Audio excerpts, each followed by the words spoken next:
Hello nobody. तो आज मैं एल्बर्ट कामू की द स्ट्रेंजर, जिसका दूसरा नाम आउटसाइडर भी है, इसकी समरी करने वाले। तो मैं पहले ही बता देता हूँ, ये बुक दो पार्ट में डिवाइड है, पार्ट 1 एंड पार्ट 2। पार्ट 1 के अंदर 6 चैप्टर्स है एंड पार्ट 2 के अंदर 5 चैप्टर्स है। सो बुक की तरह मैं भी दो वीडियोस बनाने वाला हूँ। पहली वीडियो के अंदर मैं पार्ट 1 की समरी करूंगा और दूसरी वीडियो जो कि इसके बाद आएगी उसके अंदर मैं पार्ट 2 की समरी बताऊंगा।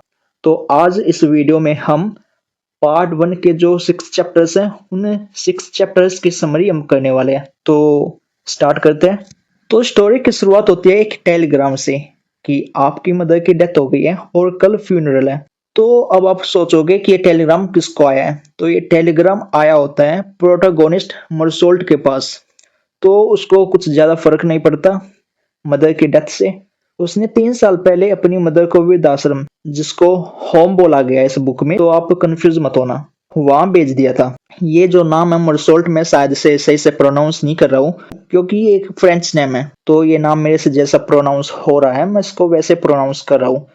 तो मरसोल्ट 9 to 5 जैसी एक टिपिकल जॉब करता था। तो उसकी सैलरी भी कुछ ठीक नहीं थी और अक्सर उसकी माँ घर पर अकेली रहती थी। तो मरसोल्ट एलगियर्स, जो कि नॉर्थ अफ्रीकन कंट्री है, वहां रह रहा होता है। जगह क्यों इंपॉर्टेंट है बाद में पता चलेगा। तो मरसोल्ट 2 दिन की लीव लेकर चला जाता है अपनी मदर का फ्यूनरल अटेंड करने। तो एज यूजुअल मरसोल्ट एक रेस्टोरेंट है जहाँ वो अक्सर लंच करता है। ये रेस्टोरेंट जिसका है उसका नाम है सेलेस्टे। ये नाम याद रखना, बाद में काम आएगा। ये भी पता चलता है कि पिछले 1 साल से मरसोल्ट ने अपनी मदर को रेयरली, बहुत कम विजिट किया था। तो वहां पहुंचने के बाद मरसोल्ट वार्डन से मिलता है। वार्डन मरसोल्ट को बताते हैं तुम्हारी माँ के दोस्तों से पता चला है कि वो चर्च के अनुसार जो अंतिम संस्कार होता है वो ऐसा कराना चाहती थी, इसलिए मदर की डेड बॉडी को ताबूत, कॉफिन में रखा गया है। और वार्डन प्रोटागोनिस्ट को उस रूम में ताबूत के साथ छोड़कर चला जाता है। फिर वह डोर कीपर आता है। ये कैरेक्टर भी आपको याद रखना है। वो बोलता है कि हमने ताबूत को बंद कर दिया था, लेकिन मुझे बोला गया था कि जब तुम आओगे तो मैं इसको खोल दूं ताकि तुम अपनी माँ को आखिरी बार देख सको। लेकिन जैसे ही कीपर ताबूत के पास जाने लगा, मरसोल्ट ने उसको रोक लिया। तब कीपर ने पूछा कि क्या तुम नहीं देखना चाहते।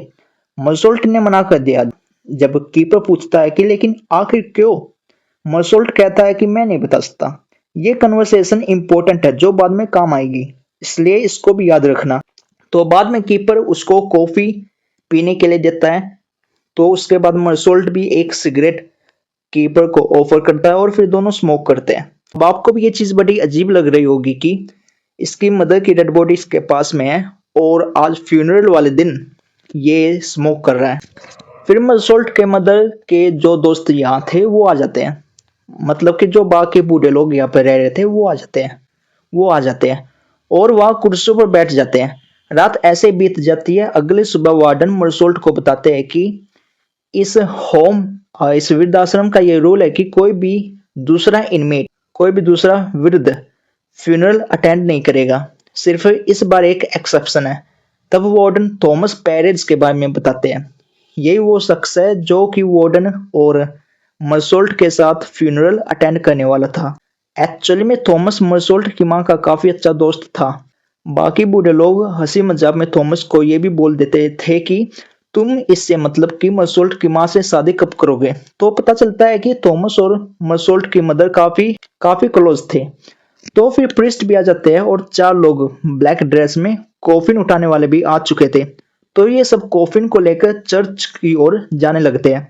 अभी यहाँ पर ध्यान देने वाली बात यह है कि जब एक इन चारों में से, जो कि ये 4 कॉफिन उठाने वाले हैं, इनमें से जब एक मरसोल्ट से पूछता है कि तुम्हारी माँ की एज क्या थी, तो मरसोल्ट को ये भी पता नहीं होता। ये माइनर डिटेल्स आपको याद रखनी है क्योंकि बाद में ये काम आएगी। तो 45 मिनट पैदल चलने के बाद वो चर्च पहुंच जाते हैं और फ्यूनरल होने के तुरंत बाद मरसोल्ट वहां से घर जाने के लिए तुरंत निकल जाता है और घर आकर, और काफी थके होने के कारण वो घर आकर सीधा सो जाता है। तो ये थी चैप्टर 1 की समरी। अब हम शुरू करते हैं चैप्टर 2 की समरी। चैप्टर 2। जब अगली सुबह मरसोल्ट सोकर उठता है तो उसको ध्यान आता है कि आज सैटरडे है, मतलब आज डे ऑफ है। अब वो सोचने लगता है कि मॉर्निंग को कैसे स्पेंड करे, इसलिए वो हार्बर पर स्विमिंग करने चला जाता है, जहाँ उसकी मुलाकात मारी कार्डोना से होती है। मारी पहले मरसोल्ट के ऑफिस में काम किया करती थी, लेकिन वो थोड़े बहुत टाइम के लिए था, लेकिन वो मरसोल्ट को पसंद करती थी। दोनों जब मिलते हैं तो साथ में स्विमिंग करते हैं। इसके बाद मरसोल्ट मारी को मूवी के लिए पूछता है, जिस पर वो हाँ करती है, लेकिन वो कहती है कि मैं एक कॉमेडी मूवी देखना पसंद करूँगी। इन सभी माइनर डिटेल्स को आपको ध्यान में रखना है। जब ये लोग कपड़े पहन रहे थे तो मारी का ध्यान मरसोल्ट की ब्लैक टाई पर जाता है। वो पूछती है कि क्या तुम किसी के फ्यूनरल पर गए थे। मरसोल्ट बताता है कि हाँ, मेरी मदर की कल डेथ हो गई। इस पर मारी कुछ नहीं बोलती। शाम को मूवी देखने के बाद मारी मरसोल्ट के साथ उसके रूम पर जाती है। संडे की सुबह मारी जा चुकी थी, तो मरसोल्ट 10 बजे तक सोता रहता है और उठने के बाद भी दोपहर तक बिस्तर पर ही लेटा रहता है, सिगरेट्स पीता रहता है। आज वो सेलेस्टे के रेस्टोरेंट पे भी लंच करने नहीं जाता, क्योंकि उसको पता था कि वो जाएगा तो सवाल जवाब करेगी, तुम कैसे हो, तुम ठीक हो, वगैरह वगैरह, जो मरसोल्ट को बिल्कुल भी पसंद नहीं है। ब्रेड नहीं था, इसलिए मरसोल्ट अंडे फ्राई करके ये खा गया। बाकी बच्चे भी शाम मरसोल्ट बालकनी में खड़ा होकर लोगों को इधर उधर जाते देखने में बिता देता है, और आखिर में वो कहता है कि हमेशा की तरह कल भी वर्क पर जाना होगा, मेरी लाइफ में कुछ भी नहीं बदला। तो चैप्टर 2 में बस इतना ही था। तो चैप्टर 3, शाम को ऑफिस से आते वक्त अपने फ्लोर पर जाते दौरान मरसोल्ट को सीढ़ियों में सालामेनो मिलते हैं। ये एक नया कैरेक्टर है, आपको इसको भी याद रखना है। इसके बारे में सिर्फ इतना याद रखिए कि इसके पास एक डॉग है जिसको स्किन डिसीज़ है, और ना ही सेलोमोना डॉग को पसंद करता है, ना ही उसका डॉग सालामेनो को पसंद करता है। तो वो अक्सर अपने कुत्ते को मारता पीटता रहता है। उसी दौरान एक और कैरेक्टर की एंट्री होती है, रेमंड सिंथेज, जिसकी बॉडी किसी बॉक्सर जैसी थी। हालांकि सोसाइटी में इसकी काफ़ी ख़राब इमेज थी। लोग कहते थे कि ये पिंप है। पिंप क्या होता है आप सर्च कर लेना। लेकिन कोई भी उससे उसके काम के बारे में पूछता तो वो हमेशा यही कहता कि वो एक वेयर हाउस पे काम करता है। रेमंड मरसोल्ट से पूछता है कि क्या तुम्हें बुरा महसूस नहीं होता कि सालामेनो अपने कुत्ते के साथ ऐसा व्यवहार करता है। इस पर मरसोल्ट कहता है नहीं। रेमंड की अक्सर मरसोल्ट से बातचीत होती थी। रेमंड मरसोल्ट को डिनर पर इनवाइट करता है रात को खाने के दौरान, जब वो बताता है कि मुझे एक मैटर में तुम्हारी हेल्प चाहिए। दरअसल बात यह है कि रेमंड जिस लड़की के साथ रिलेशन में था और जिसका सारा खर्चा भी रेमंड ही उठा रहा था, लेकिन उसको पता चलता है कि वो उसको धोखा दे रही थी। इस लड़की का कहानी में कोई नाम नहीं है, सिर्फ इतनी पहचान है कि ये एक अरब महिला थी। रेमंड इस लड़की को काफ़ी सुनाता है और मारता पीटता भी है जब तक उसको खून नहीं आ गई। लेकिन रेमंड अभी भी सेटिस्फाई नहीं था, तो वो मरसोल्ट को अपना प्लान बताता है कि वो उसको एक अपमानजनक लेटर लिखेगा, और जब वो गुस्सा करने उसके रूम पर आएगी तो वो उसके चेहरे पर स्पिट करके उसको कमरे से बाहर धक्का देकर निकाल देगा, जिससे रेमंड को सेटिस्फैक्शन मिलेगा। अब मैं मानता हूँ कि ये सुनने में काफ़ी भद्दा लग रहा है, लेकिन यही रेमंड का प्लान था। प्रॉब्लम थी कि उसको उससे लेटर नहीं लिखा जा रहा था, और वही लेटर लिखवाने में रेमंड को मरसोल्ट की हेल्प चाहिए थी, जिस पर मरसोल्ट बिना किसी परेशानी के रेमंड के लिए लेटर लिख देता है, जो लिखने के बाद रेमंड को काफ़ी पसंद आता है, जिस पर वो कहता है कि अब से हम पक्के दोस्त हैं। तो चैप्टर 3 में इतना ही था। तो चैप्टर 4 की समरी अब हम शुरू करते हैं। अब कुछ दिन बाद संडे की सुबह थी। मारी पिछली रात से मरसोल्ट के साथ रूम पर ही थी। मारी मरसोल्ट से सवाल करते कि क्या तुम मुझसे प्यार करते हो। इस पर मरसोल्ट कहता है कि इस सवाल का कोई मतलब नहीं है। इस पर मारी सैड हो जाती है कि तभी उन्हें रेमंड के रूम से शोर सुनाई देने लगता है। रेमंड के रूम के बाहर एक भीड़ लग चुकी थी। रेमंड अंदर किसी औरत को पीट रहा था, जिसकी चीखने चिल्लाने की आवाज़ें पूरी बिल्डिंग में सुनाई दे रही थी।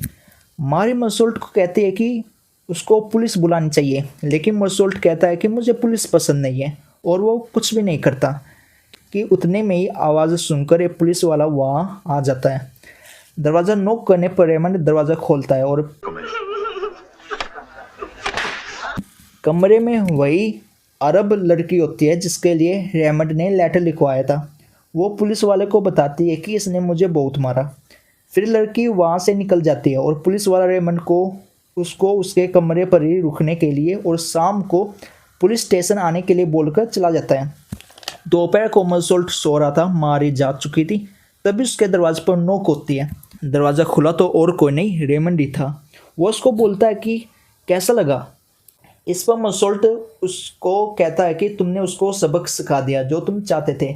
बाद में रेमंड मसोल्ट को कहता है कि क्या तुम पुलिस स्टेशन में मेरे गवाह बन सकते हो कि कैसे उस लड़की ने मुझे धोखा दिया था। इस पर भी मसोल्ट को कोई दिक्कत नहीं होती।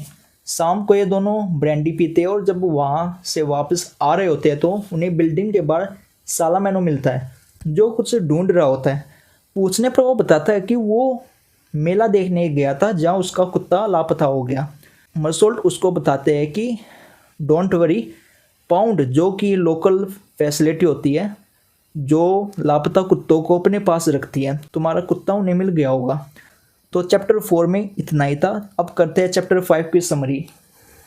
अगले दिन मसोल्ट को ऑफिस टेलीफोन पर रेमंड का कॉल आता है कि मसोल्ट को अगले संडे रेमंड का एक दोस्त है, उसने अपने बंगलो पर बुलाया है। मसोल्ट हाँ कर देता है। साथ ही साथ वो ये भी बताता है कि कुछ अरब, क्योंकि जिस लड़की को उसने पीटा था उसका भाई और उसके कुछ दोस्त रेमंड का पीछा कर रहे थे। तो रेमंड ने मसोल्ट को कहा कि अगर तुम्हें बिल्डिंग के आसपास कोई अरब दिखे तो मुझे बताना। फिर मसोल्ट का बॉस उसको बुलाता है और बताता है कि पेरिस में अपनी एक ब्रांच खोल रहे हैं जहां उसके बॉस चाहते हैं कि मसोल्ट वहां पर काम करे। मसोल्ट को ज़्यादा कोई फर्क नहीं पड़ता। उस शाम मारी मसोल्ट से मिलने आती है और पूछती है कि क्या तुम मुझसे शादी करोगे। मसोल्ट जवाब देता है कि आई डोंट माइंड, अगर तुम इंटरेस्टेड हो तो शादी कर लेंगे। फिर वो वही सवाल करती है कि क्या तुम मुझसे प्यार करते हो। मसोल्ट का जवाब वही रहता है कि इस सवाल का कोई मतलब नहीं है। फिर वो सवाल करते हैं कि फिर शादी क्यों कर रहे हो। मसोल्ट जवाब देता है कि शादी की कोई ज़्यादा इम्पोर्टेंस नहीं है, लेकिन अगर इससे तुम्हें खुशी मिलेगी तो हम शादी कर लेंगे। कुछ देर बाद मारी कहते हैं कि तुम एक अजीब आदमी हो और शायद इसलिए मुझे तुमसे प्यार है और शायद इसीलिए ही एक दिन मैं तुमसे नफरत करने लगूंगी। रात को सालामेनो मसोल्ट से मिलने आता है। उसको बताता है कि वो अपने कुत्ते के बारे में पूछने के लिए पाउंड में इंक्वायरी करने गया था, लेकिन वो वहाँ भी नहीं था। अब सालामेनो स्टोरी बताना शुरू करता है कि कैसे उसकी वाइफ के गुजर जाने के बाद उसने ये डॉग लिया था और यही सब कि इसने पूरी कोशिश की थी उसकी स्किन डिसीज़ को ठीक करने की और यही कि वो एक काफ़ी चिड़चिड़ा डॉगी था, लेकिन अब सालामेनो उसको मिस कर रहा था। आखिर में मसोल्ट कहता है कि मुझे बुरा लगा तुम्हारे कुत्ते के साथ जो भी हुआ। उसने मसोल्ट को थैंक यू बोला और चला गया। तो चैप्टर 5 में इतना ही था। अब करते अपने चैप्टर 6 की समरी। संडे को मारियो और मसोल्ट सुबह जल्दी तैयार हो जाते हैं बीच पर जाने के लिए। रेमंड भी इनके साथ जाता है क्योंकि इसने इन दोनों को अपने किसी दोस्त के बंगलो पर इनवाइट किया हुआ था। उस दोस्त का नाम था मैसोन, एक लंबा चौड़ा आदमी। ये सभी बीच पर काफ़ी इंजॉय करते हैं। लंच करने के बाद मैसोन की वाइफ बर्तन धोने लगती है, जिसमें मारी भी उसकी मदद करती है और तीनों आदमी बीच पर वो करने चले जाते हैं जहाँ उनको वही अरब मिल जाते हैं जो कि रेमंड का पीछा करते हुए यहाँ तक भी आ चुके थे। वो दो थे। रेमंड की उनके साथ लड़ाई हो जाती है, लेकिन लड़ाई के दौरान एक अरब रेमंड पर चाकू से हमला कर देता है और उसका हाथ और मुंह पर चोट घाव कर देता है और फिर दोनों अरब वहाँ से भाग जाते हैं। मैसोन और मसोल्ट रेमंड को वही बीच पर एक डॉक्टर के पास ले जाते हैं। घाव गहरे नहीं थे, लेकिन रेमंड पट्टी कराने के बाद गुस्से में वहाँ से चला जाता है और किसी को भी उसके साथ आने के लिए मना कर देता है। लेकिन मसोल्ट फिर भी उसके पीछे जाता है और बाय चांस उन्हें वो अरब फिर मिल जाते हैं। रेमंड अपनी रिवॉल्वर निकाल लेता है, लेकिन वो रिवॉल्वर मसोल्ट रेमंड से ले लेता है, ये कहते हुए कि अगर उन्होंने चाकू निकाला तो वो गोली चला देगा। लेकिन उतने में ही अरब वहाँ से गायब हो जाते हैं। अब ये दोनों बंगलों पर वापस आ जाते हैं, लेकिन मसोल्ट वापस बीच पर आ जाता है और वो करने लगता है। धूप बहुत तेज़ थी। अब याद करिए कि मैंने शुरुआत में बताया था कि ये नॉर्थन अफ्रीकन की कंट्री है जहाँ पर गर्मियाँ ऑलरेडी काफ़ी ज़्यादा भयंकर होती हैं। तो आप हिसाब लगा सकते हैं कि धूप कितनी ज़्यादा तेज़ थी और मसोल्ट बंगलो से भी काफ़ी दूर आ चुका था कि तभी उसको एक चट्टान दिखती है जहाँ वो सोचता है कि धूप से बचने के लिए चट्टान के पीछे जाना सबसे बेस्ट डिसीजन है। लेकिन जैसे वो चट्टान के पीछे जाने लगता है तो बाय चांस उसको एक अरब वही लेटा मिल जाता है। उसका साथी उसके साथ नहीं था, लेकिन मसोल्ट को पास आता देख वो चाकू निकाल लेता है। मसोल्ट वही रुक जाता है, लेकिन धूप अब उससे और सहन नहीं हो रही थी। ऊपर से चाकू पर किरणें लगकर सीधा मसोल्ट के चेहरे पर गिर रही थी। भयंकर धूप, पसीने से तरबतर। मसोल्ट को कुछ भी समझ नहीं आ रहा था। उसकी आंखों के आगे जैसे सब कुछ हिल रहा था। मसोल्ट की जेब में रेमंड की दी हुई रिवॉल्वर थी और तभी उसके बाद मसोल्ट पसीना पूछता है और फिर एक के बाद एक 4 गोलियां और चलाता है और यही पर पार्ट 1 ख़त्म हो जाता है। इस वीडियो के लिए इतना ही। पार्ट 2 की समरी मैंने एक सेपरेट वीडियो में कवर की है, जो कि अभी एंड स्क्रीन पर आ गई होगी, तो मिलता हूँ आपसे उसी वीडियो में।